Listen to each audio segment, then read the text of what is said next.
So me and Charlotte took us a road trip the other day and went and picked up our new project. All the way over to Georgia to pick that thing up.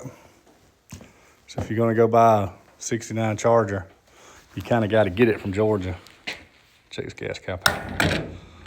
That's still the coolest gas cap ever put on an automobile, in my opinion.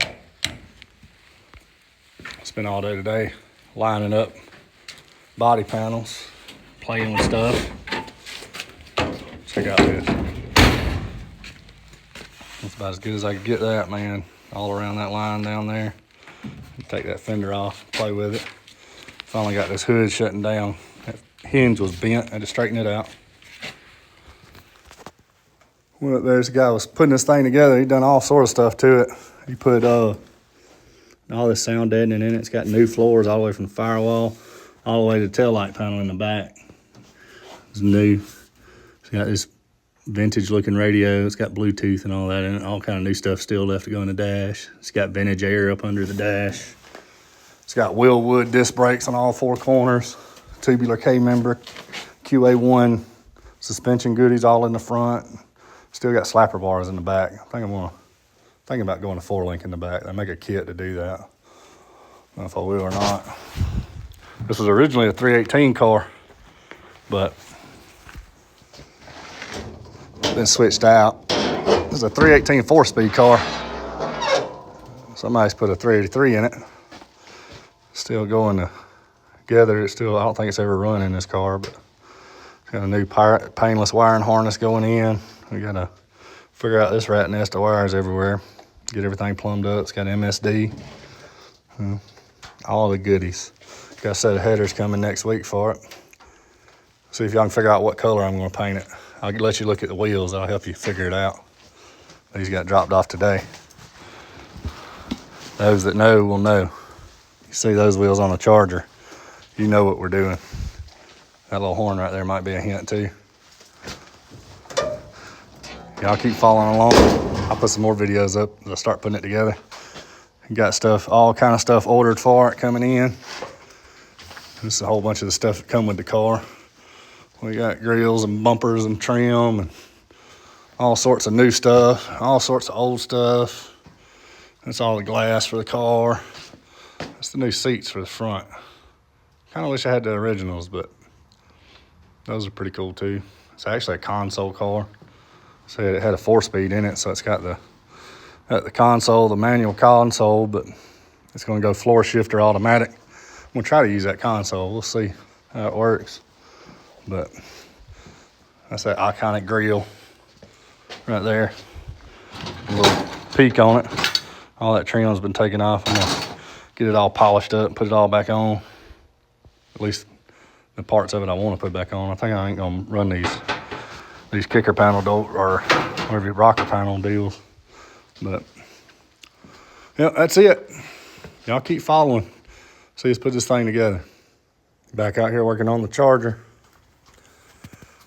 Pulled the dash out because I noticed there's none of the insulation that's supposed to be on that firewall is there. So I was like, oh, pull it out. We'll go ahead and put insulation on the firewall. And the problem when you're working on something like this guy put this vintage air system in. You're working behind somebody else, you're kind of hoping the stuff that they put in, they did right.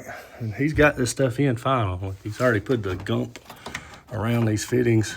I don't really know why you do that. That's really supposed to seal where it goes into the box here. He's put it around the pipe. But I start taking stuff apart, get in here and look at the job they did here. Instead of bolting this thing to the firewall like you're supposed to, somebody got in here and tried to gumbo weld that thing up. Focus is like all crazy.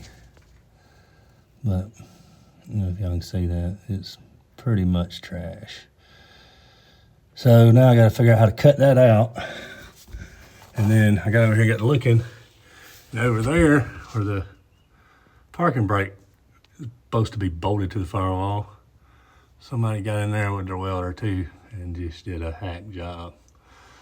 So all that's got to be cut out and put back in the right way after I put the insulation in.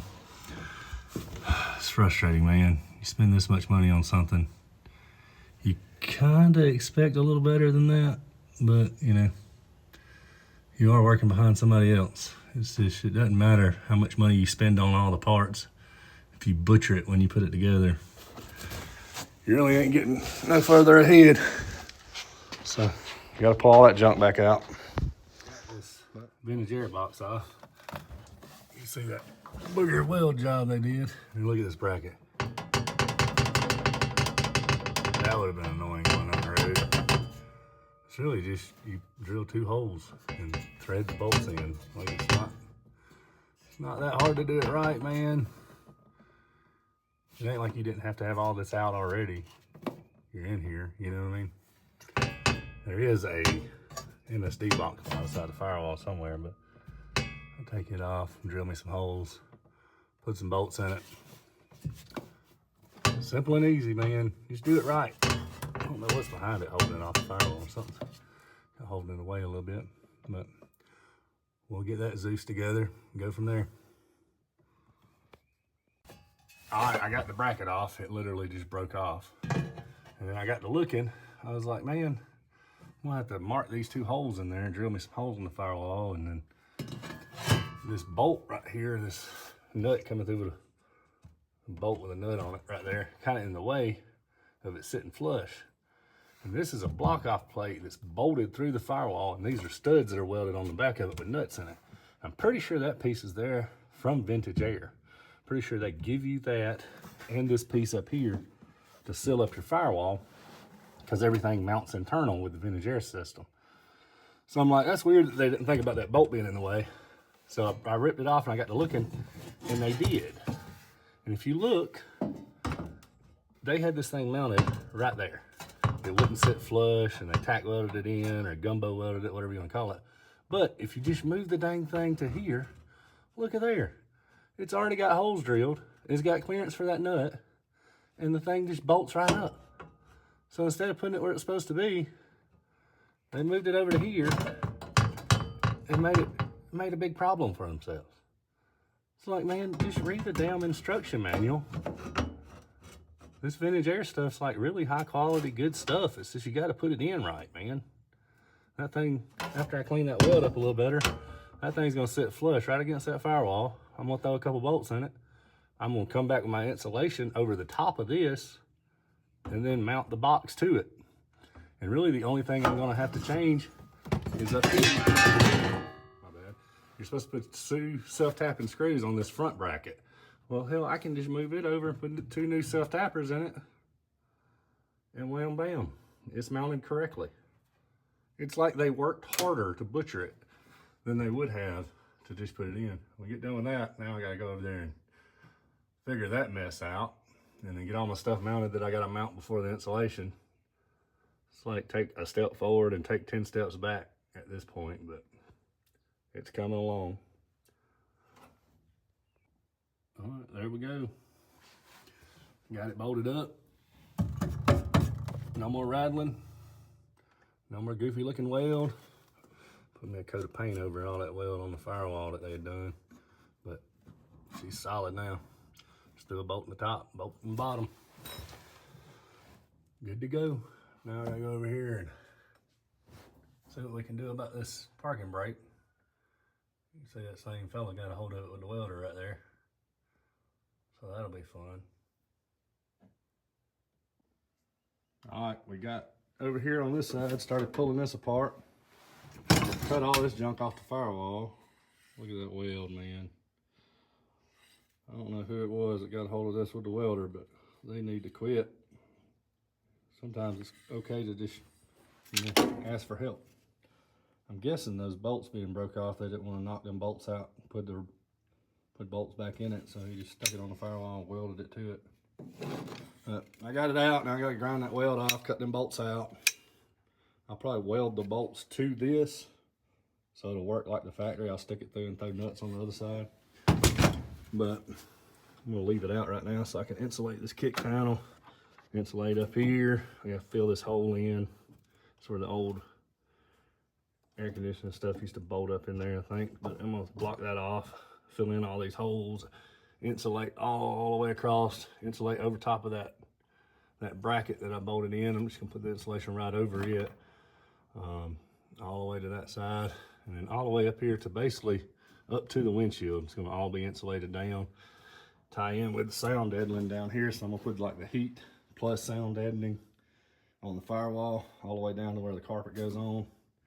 And then I'll probably run some sound deadening inside the doors and maybe some sort of Siller panel plastic right here when the new door panel goes on. Because I don't like cars that rattle, man. You spend all this money buying all these new parts and then you hack them together and you end up with a rattle box going down the road. And as much money as these cars cost to buy and as much as they're worth, you kind of expect everybody to take their time and put them together the right way, man. But it's like everywhere we turn and to take new parts off just to put them back on right. Just literally everything I touch, I find more shit wrong. So just keep digging and keep taking stuff off and reinstalling it right. Yep. Charger. Any of y'all that's been following along, y'all know the more I do, the more I find. Just keep running through crap. When I bought this car, the dude had put new floor pans in it.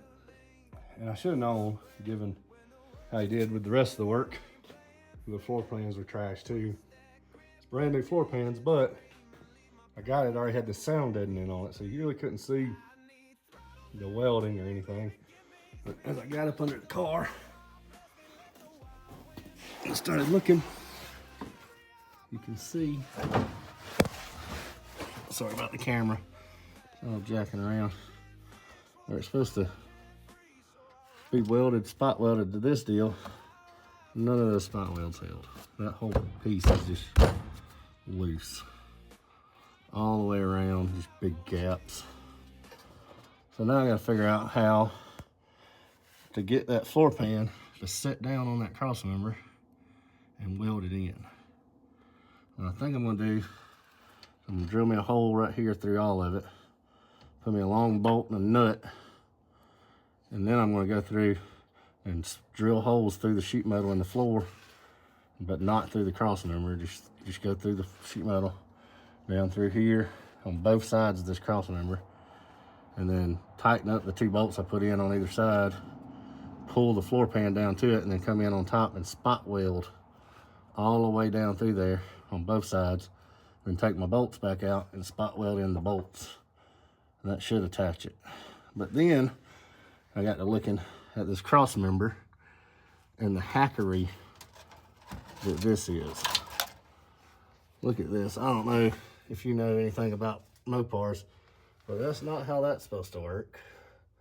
That cross member is supposed to sit over top of that frame thing and the bolts go through it. They moved the cross member back and put long bolts through it. But this piece here isn't very strong. This piece here isn't very strong when it's being squeezed by them bolts. So I don't really understand what they were doing there. And then they built all this garbage on the front, I guess to run this rubber mount. But they sell a different mount and you move it up and just kind of build a shelf, put a little rubber mount in it. I don't understand. It's like somebody put a lot of effort into that. They executed it very poorly, but they still put a lot of effort into something that should not have been that difficult. But I'll have to tear all that back out and fix it. But right now I think I'm gonna focus on seeing about getting this floor pan situation situated, because it's not just there, it's all of these braces all the way down.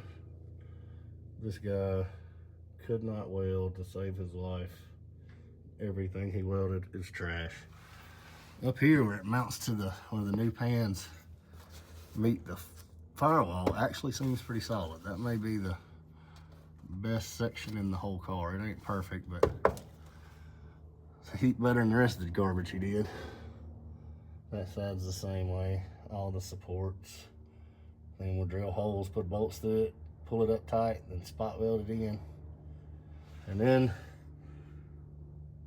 it'll look good. It looked really good when I laid up under it in that dark garage in North Georgia. I laid under it and looked. I was like, oh, new floor pans, everything looks good. I should have got me some light so I could see a little better. Can't do nothing about it now but fix it. All right, got this top side, scraped all the sound deadening off so I can drill my holes. I'm gonna try to grind all these welds off and then drill me some holes in this. See if I can get that thing to pull up tight and get some spot welds on this side. And I still gotta do the other side. And then those other braces sit back in here on both sides. 4 more braces I gotta weld up, and then across the transmission tunnel right there, still gotta be welded up. Probably gonna grind this out, get all this seam sealer out, weld it up right, and re-seam seal it. This could all been avoided, man. Just pay somebody, you know, a few $100s to weld these floor pans in for you. Because obviously this dude does not know how to use a welder. I bought this car. I could have bought, I don't know, there's 4 or 5 that I was looking at. This one was the most expensive and had the most work done, in quotations. And I thought, you know, the guy had spent probably $15,000 to $20,000 in parts. You know, that kind of makes up the price difference. And I already got a head start. I can just kind of put this thing together. If I would have known what I know now, I think I would have got one of those cars that hadn't had anything done to it. That way, I'd been the one putting the floor pans in, and it wouldn't have got all butchered up. I could have put all these new parts that he spent thousands of dollars on.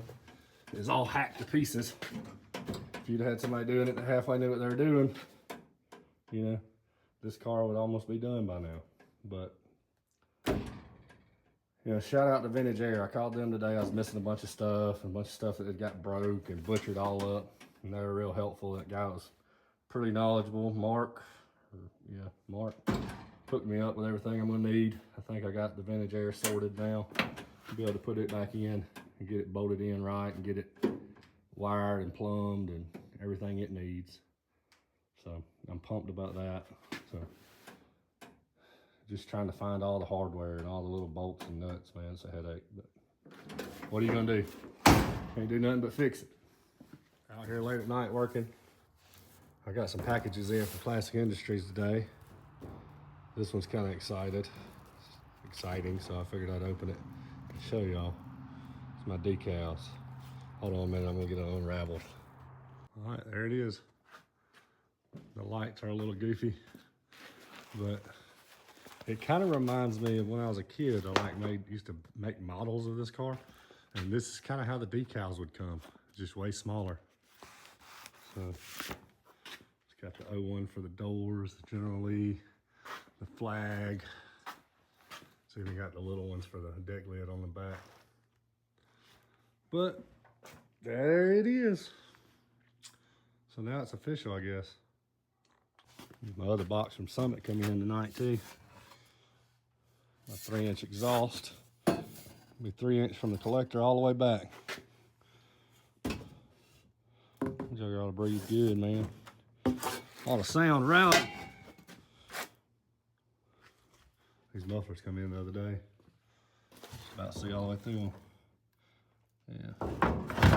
Y'all gotta breathe good, man. I only got finished getting my headers wrapped. There's one of them.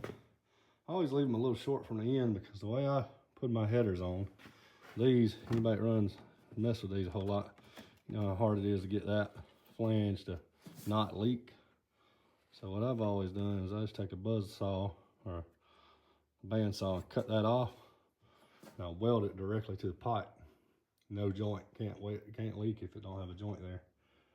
And I leave my header wrap a little short so that when I go in there and weld it, I don't burn up my header wrap. But a few of the toys that come in, I also got those boxes there, slap full of all the weather trim or weather stripping for the doors and new window guides and all that sort of stuff. So we plugging away. Got in there, did a little welding on the deal there. Most of those welds are the other guys. Just the good looking ones are mine. Drilled some holes through it, put new spot welds in it, and grind it back smooth. Put that sound deadening in it. You know, I put bolts in there like I was talking about on that other video to pull it up tight. And I said I was just gonna take them bolts out and weld them holes back up. But the bolts are holding it pretty damn good. So I went ahead and spot welded it, but I think I'm gonna leave the bolts in it put a bolt right there for that one and right there for that one. And I'm gonna scrape off behind it and spot weld them in too. And I'm just gonna leave the bolts in it. They don't hang down out the bottom very far, and I think it just adds a little strength. But I also gotta get in there where the spring hangers come in the back here under the bottom. They need some work. So took a break and working on the floor pans. We got them in there pretty solid now. Started working around this windshield. I had this all covered up in Bondos. Pulled the Bondo off, found a bunch of rust. The other side over there by the A-pillar was the same way. I got it pretty good shape now, but I gotta cut this out and then, you know, get me a patch panel and weld it in there.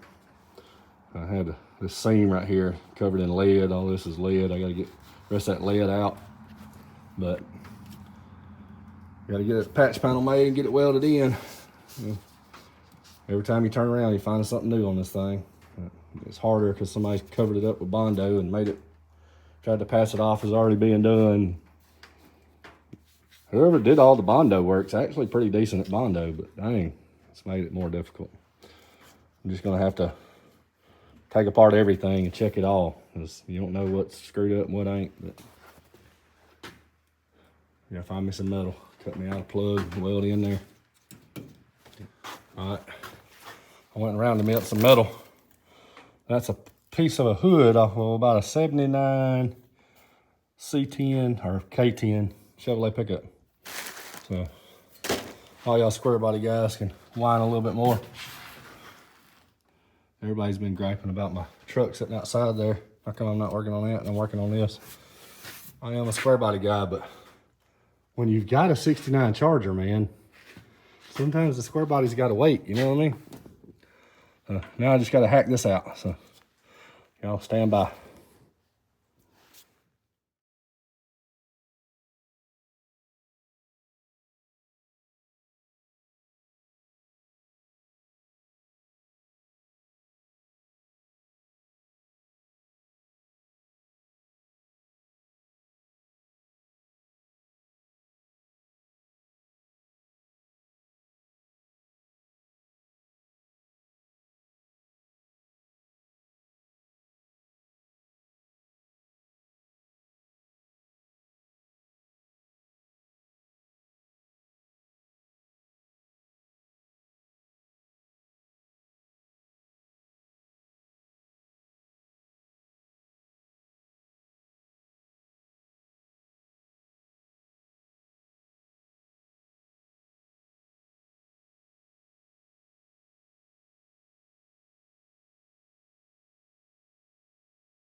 Gaps and everything lined up, and I was having some trouble lining this door up.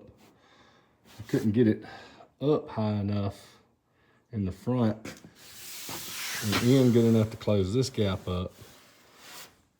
I kept having a big gap here, and if I tried to tighten it in anymore, it felt like it was hitting. Kind of as you went to close it, you could feel something hit kind of up in this area.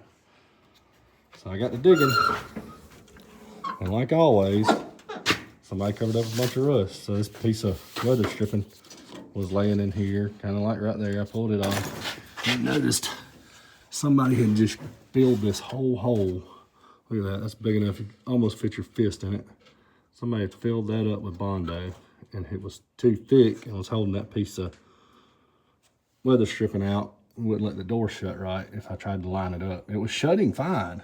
It's just if you tried to get your gaps right and move the door where it's supposed to be, it wouldn't shut. And I fixed and patched some pieces up here that was rusted out all the way up the A-pillar, but didn't realize that over here in the door jamb, all of this was Bondo too. I mean, I pulled pieces of Bondo out on the ground. Look how thick that is. I bet in places it was an inch thick. Just gobbed up, but they did a pretty good job of hiding it. Put that weather stripping back over it. Wouldn't even have known that was there if the door would have lined up.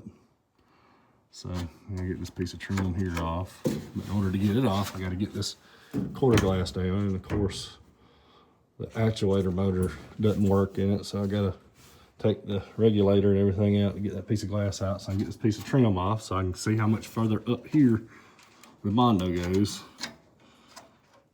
And as far as I can find online, I can find this piece and I can find the front piece of the A-pillar, but I can't find the piece that goes on the inside right here. So I gotta figure that out. I may just have to build it. It's a pretty complicated little piece because you got a couple different lines going. This, I think, just kind of comes down and flattens out here. And then it's got another line in it here. And then you got to build that little piece there that the weather stripping sits on. So looks like it might be a little complicated, but I'll figure it out. And then that Bondo also extended and was covered up this little hole of rust right here on the inside of the A-pillar. And that Bondo was stuck to it and it was sanded smooth. They body worked it. But, so basically there wasn't anything holding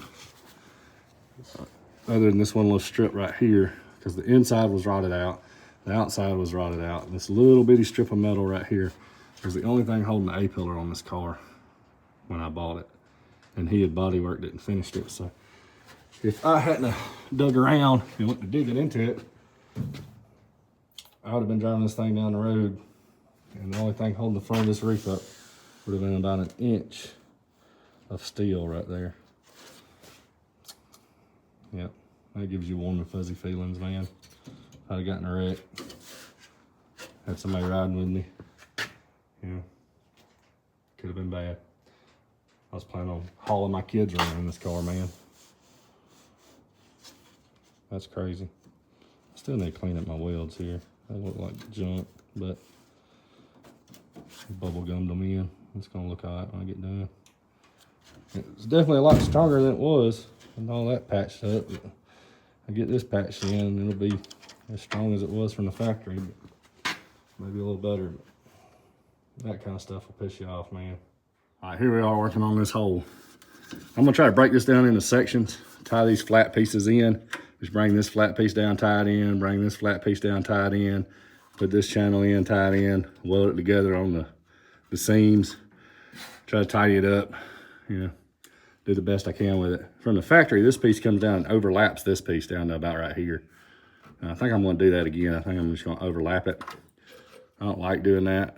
I know it can cause rust issues. I'm just gonna fill the back of it up with rust encapsulator and seal it and hope for the best. But in my opinion, that's the way the factory did it. And hell, this piece here didn't rot out, but the front piece did. So that's probably why though, because it was overlapped and it was holding moisture right there and started rotting and rusted back up.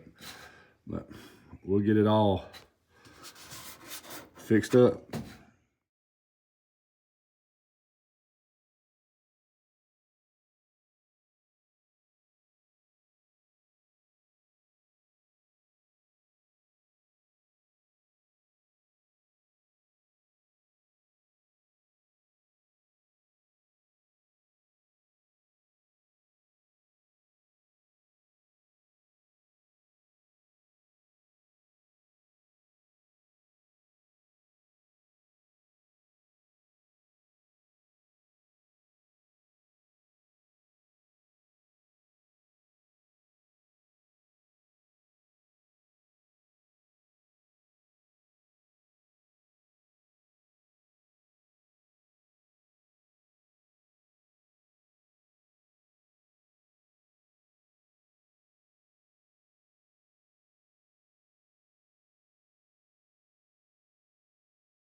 All right, there it is. Still a little warm, but I got that lip all the way down, and I just broke it up into sections. You can't really see the ridge in it on camera, but it's fairly good shape going down through there on all that. This surface finishes down flat. I still have to lift that tab sticking out. I'm gonna break it and bend it over to finish my drip rail, because I cut it about 1.25 inches of my drip rail off. So I'm gonna use that little piece that I left sticking right there. I also gotta clean my weld up right there. But I would say that she's a lot more solid than it was. And you can see I cut off that the bottom piece of this that used to lap over this and hang down. I did it differently than the factory did. I didn't lap it. I decided to just butt weld it to hair, because that just takes away the spot where that could rust. You know, if you got two pieces of metal sitting sandwiched together, it just creates a rust issue, which is probably what happened right here to be what started this rust problem. So it ain't the way the factory did it, but I think it's a little better than the way the factory did it, because I didn't flush it, I didn't go over it. You can feel right there that it does sink in a little further than factory. So when I do replace this back piece, I'm gonna try to work it back a little bit, but I can always fill that in a little bit. Like, it ain't dead perfect, but it is a door jamb, and it's a lot better than it was. So we're back to a solid metal A-pillar, which, you know, that's important. So I think I'm done with it for today. I'm gonna close up shop, go in here and find me something for lunch. I've been working on this. Time lapse makes it go seem like it went really quick, but the reality is I've been out here for probably three and a half hours working on this one little spot. So my knees are hurting, my back's hurting. I'm ready to go give it up, but I'm pretty happy with that. I'm excited, a lot happier than I was. You really can't see the contour on camera, but I think the shape of it's pretty decent, But I'll see y'all later. We're out here again, working on the charger. About to start on the inside of this A-pillar. Yesterday we got all this done up, back to solid metal. And then today we're gonna move inside and attack this spot. You can kind of see some of a little bit of my patch there, but my plan is to cut this inner sheet metal out right here, and then allow this to lap over and weld back to this piece that I welded in yesterday. But that's what we're gonna get into. Went ahead and bent over that piece of metal I left there to finish off that gutter. This gutter comes down, there's a piece of chrome that goes over it, and I'll cut this to length. When I get ready to put that piece of trim back on, I'll just cut this down to length, because I really don't know exactly where it needs to fall. I measured off the driver's side, but I ain't 100% certain, because all of these vary a little. So I just want to make sure I give enough on there to, you know, be able to support that piece of trim, and then I can cut it to length there. But that's probably not the right way to do it, but a good little solution for it. Like I said before, I'm not a body man. I'm not a welder. I'm not a fabricator. I'm just trying to make my car nice, man. I'm making it up as I go along.